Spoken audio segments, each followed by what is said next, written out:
कैसे हो आप? आई होप आप सभी ठीक होंगे। सबसे पहले आप तो चैनल अगर आपने मेरा चैनल सब्सक्राइब नहीं करा तो प्लीज़ सब्सक्राइब करें। आज मैं लेके आई हूँ आपके लिए क्लास 8 का साइंस का chapter number 11 force and pressure, जिसमें मैं सबसे पहले हम डिस्कस करेंगे फोर्स के बारे में, जिसमें हम पढ़ेंगे इंट्रोडक्शन ऑफ फोर्स। फोर्स क्या होती है? Force are due to interaction. Force क्यों होती है? Due to interaction. और एक्सप्लोरिंग फोर्सेस। एक्सप्लोरिंग फोर्सेस में क्या क्या होता है? Force can change the state of motion. Motion को चेंज कर सकता है। फोर्स के साथ हम शेप को, किसी भी ऑब्जेक्ट की शेप को चेंज कर सकते हैं। और effects on the object on which force applied, जिन पे फोर्स अप्लाई की जाती है उनका ऑब्जेक्ट पे क्या असर पड़ता है, क्या इफ़ेक्ट होता है। सबसे पहले introduction. In our daily life we apply forces on many objects. अपने डेली लाइफ में हम कई ऑब्जेक्ट्स पे फोर्स अप्लाई करते हैं, due to which the object change their position और शेप, जिसके कारण वो अपनी पोजीशन और शेप को चेंज कर सकते हैं। फॉर एग्जांपल, सुबह सुबह सभी ब्रश करते हैं, टूथपेस्ट निकालते हैं ना, उसको प्रेस करके निकालते हैं, फोर्स अप्लाई करते हैं और टूथपेस्ट की भी शेप चेंज हो जाती है ना। वैसे ही डेली लाइफ में हम और भी कई काम ऐसे करते हैं, कई ऑब्जेक्ट्स पे फोर्स अप्लाई करते हैं, जिसके कारण किसी भी ऑब्जेक्ट की हम पोजीशन और शेप को चेंज कर सकते हैं। फर्स्ट एग्जांपल है the ball rolling on the ground slows down. एक बॉल है जो ग्राउंड पे रोल हो रही है। आप बॉल से तो खेलते ही हो, आपको पता है बॉल सबसे पहले क्या है, जब हम उसको किक करते हैं देन वो इतनी फास्ट मूव करती है और धीरे धीरे वो स्लो डाउन हो जाती है। सम टाइम इट में change it's direction of motion. कई बार ये क्या करती है, मोशन की डायरेक्शन को भी चेंज कर देती है। मतलब कि कभी एक डायरेक्शन से जाती जाती अचानक उसने अपनी डायरेक्शन चेंज कर ली। सेकेंड एग्जाम्पल है when A football is kicked it moves. देखो पहले तो ऐसी फुटबॉल पड़ी हुई है एट द रेस्ट पोजीशन, उसमें कोई मूवमेंट नहीं हो रही। जैसे ही आपने उसको किक करा उसमें मूवमेंट होने लगती। बाहर A hockey player change the direction of moving ball with the flick of stick. Hockey player, आपने हॉकी का मैच भी देखा होएगा, आप हॉकी के साथ खेलते भी होएगे, है ना। उसकी स्टिक में जो फ्लिक रहता है उससे अगर हम बॉल को मूव करें तो उसकी बॉल की डायरेक्शन चेंज हो जाती है। हॉकी प्लेयर ऐसे ही करते हैं ना, स्टिक की फ्लिक से बॉल की डायरेक्शन को चेंज कर देती हैं। और क्रिकेट फील्डर, क्रिकेट फील्डर क्या करता है, जैसे ही बैट्समैन ने बॉल को हिट करा, जो फील्डर रहता है वो क्या करता है, बॉल को स्टॉप कर देता है। ये देखो जैसे इस पिक्चर में दिखाया गया है, क्रिकेट फील्डर ने बॉल को पकड़ लिया, देन ये कौन सी पोजीशन में आ गई है, रेस्ट पोजीशन पे। नेक्स्ट है फोर्स। फोर्स क्या होती है? फोर्स इज अ पुश और pull of an object is called force. किसी भी चीज़ को पुश करना या पुल करना, किसी भी ऑब्जेक्ट को पुश और पुल करेंगे तो उस पर क्या लगेगी, फोर्स लगेगी। पुश क्या होता है, पता है ना आपको पुश क्या होता है? जिस भी डायरेक्शन में हम फोर्स को अप्लाई करते हैं फ्रॉम अस, हम अपने डायरेक्शन के ऑपोजिट फोर्स अप्लाई करेंगे तो वो क्या होगा, push. For example we want to kick a football, football को हमने किक करना है तो वो ऑपोजिट डायरेक्शन में करेंगे ना, तो हम उसको पुश करेंगे। By kicking the ball we made the object move away from our self, this is known as push.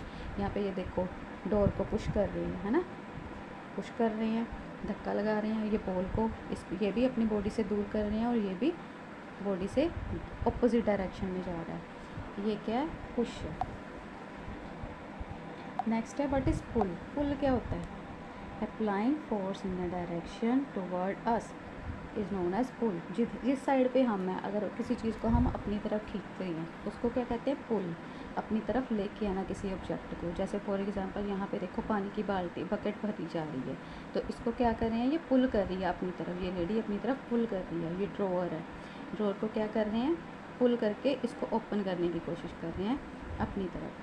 We can use the force to open a drawer, drawing a bucket of water from a well. This is known as pull. Next है force are due to an interaction. Interactions, force के लिए क्या ज़रूरी है बच्चा, interaction ज़रूरी है। जैसे ये सारी पिक्चर्स में देखो आप, ये जो मैन है ये कार को धक्का लगा रहा है ना, इसको पुश कर रहा है। यहाँ पे जो गर्ल्स है ये एक दूसरे को पुश कर रही हैं। यहाँ पे भी गर्ल्स क्या कर रही हैं, एक दूसरे को पुल कर रही हैं। यहाँ पे ये मैन क्या कर रहा है, इस एनिमल को पुल कर रहा है।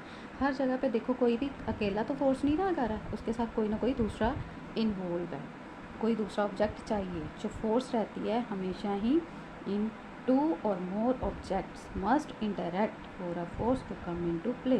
जब दो या दो से ज़्यादा ऑब्जेक्ट आपस में इंटरेक्ट करेंगे तभी फोर्स लग सकती है। ऐसे हम अकेले खड़े रहेंगे तो हम किस चीज़ पे फोर्स लगाएंगे, इसीलिए कोई ना कोई ऑब्जेक्ट हमें चाहिए जिस पे हम फोर्स लगा सकें। दस N interaction of an object with another object results in a force between the to object. जो भी टू ऑब्जेक्ट प्रेजेंट है तो उनके बीच में क्या लगेगी, फोर्स लगेगी जब वो आपस में इंटरेक्ट करेंगे। एक्सप्लोरिंग फोर्स, बेटा एक्सप्लोरिंग फोर्स क्या होता है? अब देखो फोर्स है, जब भी किसी जगह पे फोर्स लगती है तो उसमें क्या लगता है, मैग्नीट्यूड एंड डायरेक्शन दोनों ही चेंज होते हैं। मैग्नीट्यूड क्या होता है, मैग्नीट्यूड स्ट्रेंथ होती है कि एक बंदा कितना फोर्स लगा के एक चीज़ को कितनी दूर तक लेके जा रहा है। जैसे यहाँ पे पहले देखो दो बॉयज़ हैं, ये एक ही डायरेक्शन में बॉक्स को मूव कर रहे हैं, तो दोनों की फोर्स क्या होगी, प्लस होगी, कि दोनों एक ही डायरेक्शन में फोर्स को लगा रही है, left to right. Magnitude of force क्या है, दोनों का इकट्ठा है कि एक ही डायरेक्शन में उनकी स्ट्रेंथ लग रही है। सेकंड केस में लेफ़्ट टू राइट जा रहा है। थर्ड केस में मैग्नीट्यूड ऑफ फोर्स अप्लाई क्या हो रहा है, यहाँ पे देखो सेकंड केस में ये दोनों बॉयज़ अब अलग अलग डायरेक्शन से फोर्स लगा रही हैं। ये इस साइड डायरेक्शन में लगा रहा है और ये इस डायरेक्शन में लगा रहा है, मतलब कि ये एक दूसरे के अपोजिट फोर्स लगा रहे हैं और जो ऑब्जेक्ट है वो मूव नहीं कर पा रहा। यहाँ पे नेट फोर्स ज़ीरो हो जाएगी क्योंकि ऑब्जेक्ट एक ही जगह पे है, दोनों एक दूसरे के अपोजिट फोर्स लगा रहे हैं। तो जिसकी भी ज़्यादा फोर्स होएगी उससे को हम क्या करेंगे, एक से माइनस कर देंगे, जैसे x माइनस वाई। नेक्स्ट है exploring force, what happened in the figure. जब भी फोर्स एक्सप्लोर होती है क्या हो रहा है, जैसे इन फिगर्स में देखो आप, यहाँ पे फोर्सेस दोनों की इकट्ठी लगी तो क्या हुआ, फोर्सेस दोनों की ऐड होगी, दोनों की प्लस होगी। Force applied on an object in the same direction add to one another, दोनों की फोर्स ऐड ऑन होगी। बट जब force acting the opposite direction on an object, for net force acting on it, the difference between the two forces. ये जो net force यहाँ पे लग रही है क्या है, ये difference between the two forces जो हमने लास्ट में पढ़ा था, इनकी फोर्स क्या होगी, इनका डिफरेंस जो भी आएगा वो उसकी नेट फोर्स हो जाएगी। टग ऑफ द वार, ये गेम भी बच्चे बहुत खेलते हैं, है ना।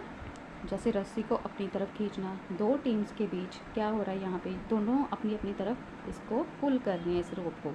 रोप does not move in any direction, जब दोनों बराबर फोर्स लगा रही हैं तो ये जो रोप है किसी भी डायरेक्शन में मूव नहीं करेगी। देन यहाँ पे भी क्या हो रहा है, नेट फोर्स ज़ीरो लग रही है। आई होप आपको ये सभी टॉपिक क्लियर हो रहे होंगे। अभी हमने क्या पढ़ा, we learned that the strength of the force is usually expressed by its magnitude। Magnitude के बारे में पढ़ा ना अभी हमने, वो क्या है, स्ट्रेंथ ऑफ द फोर्स है जिसको हम एक्सप्रेस करते हैं मैग्नीट्यूड से। we have also to specify the direction in which a force acts, और डायरेक्शन भी स्पेसिफाई कर रहे हैं कि फोर्स कौन सी डायरेक्शन में लग रही है, सेम डायरेक्शन में लग रही है कि अपोजिट डायरेक्शन में लग रही है, इसके बारे में हमें यहाँ पे पता चलता है। इफ़ द डायरेक्शन और magnitude of the applied force change, it's effects also change. अगर इनकी डायरेक्शन चेंज हो जाएगी, मैग्नीट्यूड चेंज होगा जिस पे हम फोर्स लगा रहे हैं, तो उसका इफ़ेक्ट भी चेंज हो जाएगा। जैसे कि state of motion, force due to state of motion, ये भी क्या है, एक्सप्लोरिंग फोर्स का एक पार्ट है।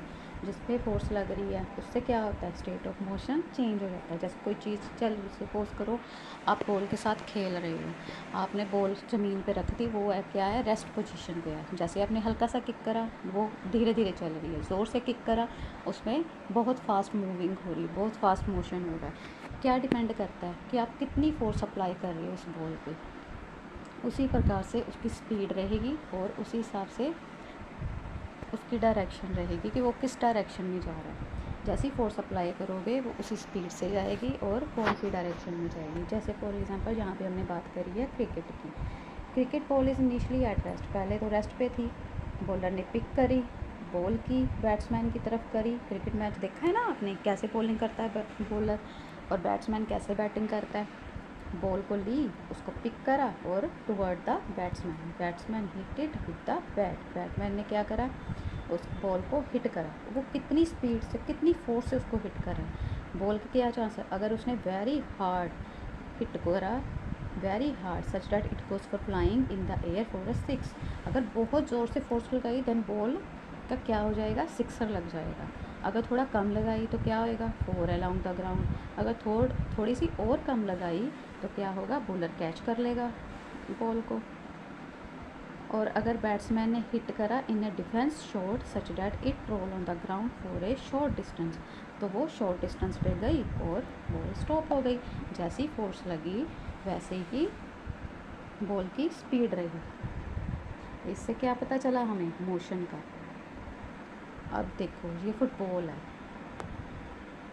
फुटबॉल में क्या होता है, while taking a penalty kick. आपने फुटबॉल मैच भी देखा होगा, देखा है ना फुटबॉल मैच, लास्ट में उसमें पेनल्टी किक मिलती है कई बार फुटबॉल मैच में। The player apply a force on the ball, जो भी प्लेयर फोर्स अप्लाई करता है बॉल पे, before being hit ball was at rest. आप देखो पहले तो बॉल रेस्ट पे है, सो इट्स स्पीड वाज 0, तो उसकी स्पीड क्या है, 0। जब वो रेस्ट पोजीशन पे है तो उसकी स्पीड 0 आएगी। जब उस पर फोर्स अप्लाई करा then ball move toward the goal, then ball की तरफ गई और गोल कीपर ने क्या करा, जंप करके उसको गोल होने से बचा लिया। By this action goalkeeper try to apply a force on moving ball, goalkeeper के एक्शन से क्या हुआ, उसने फोर्स लगाई और मूविंग बॉल को रोक दिया। इसमें भी फोर्स अप्लाई हुई, force apply by him can stop और डिफ्लेक्ट द बॉल। जब गोल कीपर ने बॉल को पकड़ लिया तो उसने उसको क्या कर दिया, रोक दिया, उसकी स्पीड क्या होगी, 0, रुक गई। The goal keeper succeed in stopping the ball, goal keeper ने सक्सेसफुल हो गया बॉल को स्टॉप करने में, तो उसकी स्पीड क्या होगी, डिक्रीज़ होगी। डिक्रीज़ होने के बाद क्या होगी, 0 होगी, क्योंकि वो रेस्ट पोजीशन में आ गई। इन सभी ऑब्जर्वेशन से हमें क्या पता चलता है, that a force applied on an object may change its speed if the force applied on the object is in the direction of its motion.